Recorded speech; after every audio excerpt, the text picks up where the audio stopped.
Então, meus irmãos, voltando aqui o bloco, que nós estávamos falando justamente sobre essa ideia do pecado hereditário, sobre a corrupção da raça humana, sobre a ideia da universalidade do pecado, segundo as expressões do Novo Testamento, mostrando o pecado também no Antigo Testamento, a sua universalidade, no caso aí que eu citei, inclusive Romanos 3, 23, falamos também do pecado em Romanos 5, acho que 12 parece, enfim, deve-se justamente à corrupção da natureza humana. Em outras palavras, e a palavra de Deus afirma nesse ponto aí, tá certo? Ela afirma, é afirmativa que o primeiro homem violou. Em outras palavras, ele violou a vontade de Deus, transgrediu direto e por consequência, né, dessa transgressão, toda a vida humana se corrompeu. Então é importante observar, é importante nós, estudantes da Bíblia, da Palavra de Deus, apontarmos para nós mesmos como pecadores, porque,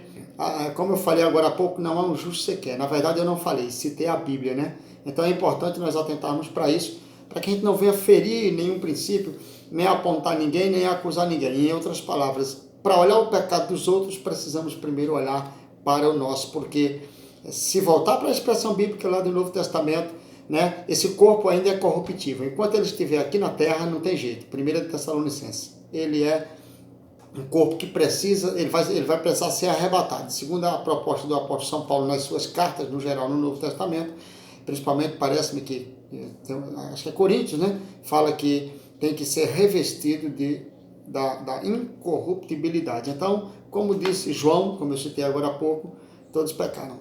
Paulo, todos pecaram, e como disse João, aquele que diz não ter pecado é mentiroso, a verdade não está nele. Então é importante lembrar disso aí, porque senão nós vamos nos tornarmos, né, donos da verdade, santos demais ao ponto de não aceitar nas pessoas uma falha ou coisa do tipo. E aqui a nossa matéria, a nossa disciplina dentro da teologia sistemática tem um papel fundamental, é justamente de mostrar essa universalidade do pecado.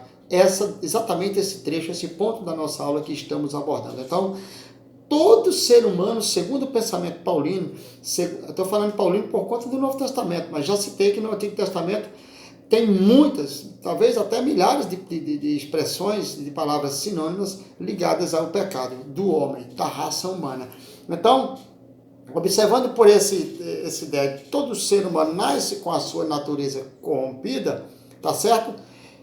Todos os seus atos pecaminosos, ou todos os atos pecaminosos, melhor dizendo, das pessoas, são fruto da sua natureza pecaminosa, tá certo? Todos eles.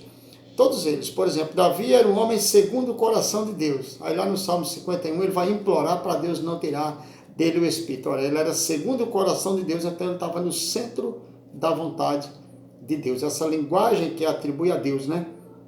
Essa ideia aí vai justamente mostrar esse ponto aí. Então, olhando para essa ideia, olhando para esse ponto aí, a expressão filhos da ira, quando Paulo usa essa expressão, olhando para a natureza corrompida, né?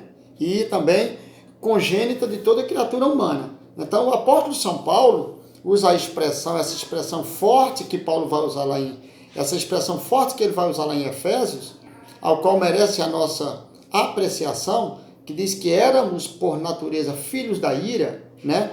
Está justamente no capítulo 2, versículo 3, a expressão filhos da ira denota o quê? Exatamente o estado de condenação por causa da herança do pecado, que todos recebemos dos nossos pais, ou seja, de Adão e de Eva. Então, é importante lembrar isso. Entende-se por natureza, né?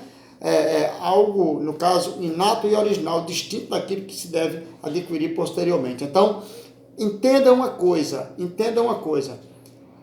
Todos nós somos herdeiros do pecado, ou melhor dizendo, se você quiser entender assim, da queda de Adão, do primeiro homem, por conta do pecado. Então, a ideia desse Adão antes da queda e a ideia do Adão depois da queda, justamente mostra o processo da criação, que é a ideia antropológica, que nós tratamos na aula passada, a antropologia, a formação do homem também, e agora também a queda, a ideia justamente do pecado do homem. Então, o casal submeteu-se. como consequência de tudo isso aí, essas mudanças que teve na raça humana após a queda, né?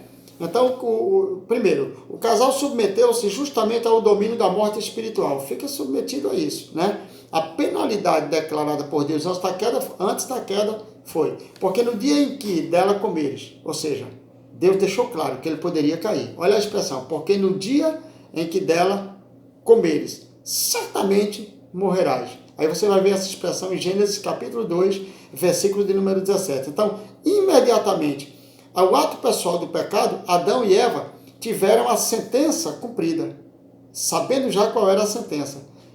Eles comeram do fruto, na linguagem literal aqui, porque tem que usar o literal, mas eles comeram do fruto e automaticamente sabiam, vou comer, mas já tem uma sentença para nós. Então, era exatamente isso. Então, eles não só se tornaram culpados e submissos, né? Culpados e submissos à pena do pecado, com a limitação da vida física e a morte física também, posteriormente a isso, mas imediatamente, olhando para esse ponto aí, imediatamente ficaram sob, né, esse domínio, principalmente foram atingidos diretamente pela morte espiritual, perdendo também a comunhão livre que tinha com Deus, separando-se, né, dessa relação ou desligando dessa relação com Deus. Então, o juízo de Deus veio também sobre Satanás, como já falamos nas aulas anteriores, né? A serpente usada por ele em Gênesis 3,14, né? O Criador predisse. Então, mostra esse futuro conflito entre Cristo e o diabo, dentro da linguagem de Gênesis 3,15, né? Mostra o diabo, dentro desse ponto de vista, conforme Gênesis 3,15, na verdade, diz assim: e porém inimizade entre ti e a mulher, e entre a tua semente e a sua semente. Ou seja, esta te ferirá a cabeça e tu lhe ferirás o calcanhar. Então, a semente da mulher foi Jesus Cristo, né? Que sendo ali o Filho de Deus, fez-se homem para justamente identificar-se com os homens e tentar redimir o homem. Então, Deus proferiu um juízo específico também para a mulher, que aí você já sabe, né?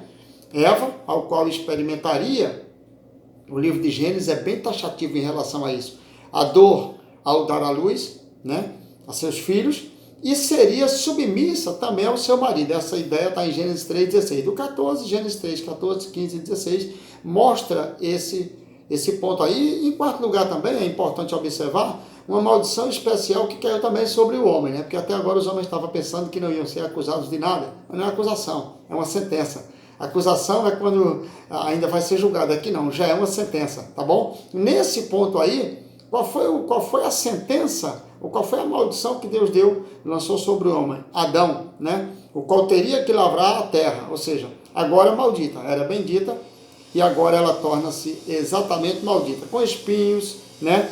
E outras coisas mais, para ele agora ter que tratar disso e cuidar da sua subsistência. Então é importante, versículo número 17 do capítulo 3. Então a terra foi detalhe, por causa deles, ainda mostra que a terra também foi amaldiçoada, ou seja, o efeito do pecado atingiria a vida dos descendentes de Adão, que por sua vez ali, né, foi expulso do jardim do Éden, ou do jardim de Deus, melhor dizendo, e começou a experimentar a dor e a luta para sobreviver. É um assunto muito bom. Então, 3 imputações, nós vamos, para encerrar esse assunto aqui, como resultado imediato da queda, todo o gênero humano foi atingido. Então, a Bíblia menciona pelo menos três imputações decorrentes do pecado de Adão. Primeiro, né, só para a gente encerrar agora nesse 1 minuto, seu pecado foi imputado à sua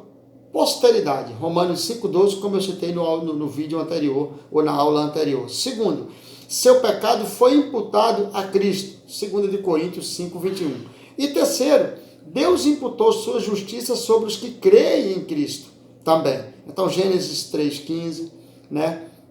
15,6, Salmos de número 32, versículo 2, Romanos 3,22, capítulo 4, verso 3, 8 e também o 21 e até o 25, 2 de Coríntios, capítulo 5, versículo de número 21. Então aponta para essa verdade, para essa condição do homem como pecador aqui na terra. Meus irmãos, na próxima aula, também vamos ter live, né? Na próxima aula vamos tratar justamente sobre a salvação. Será uma aula somente sobre a doutrina da salvação. Deus lhe abençoe, Deus lhe guarde, Deus seja contigo, em nome de Jesus, tá bom? E na próxima aula vamos justamente abordar a salvação, que ela não é coletiva e sim individual. Partir para esse ponto aí. Já que o homem pecou e a decisão agora é individual do pecado ou não, então nós vamos ter esse ponto de vista aí, tá bom? Logo mais teremos aula pelo Zoom. Deus abençoe e Deus lhe guarde em nome de Jesus.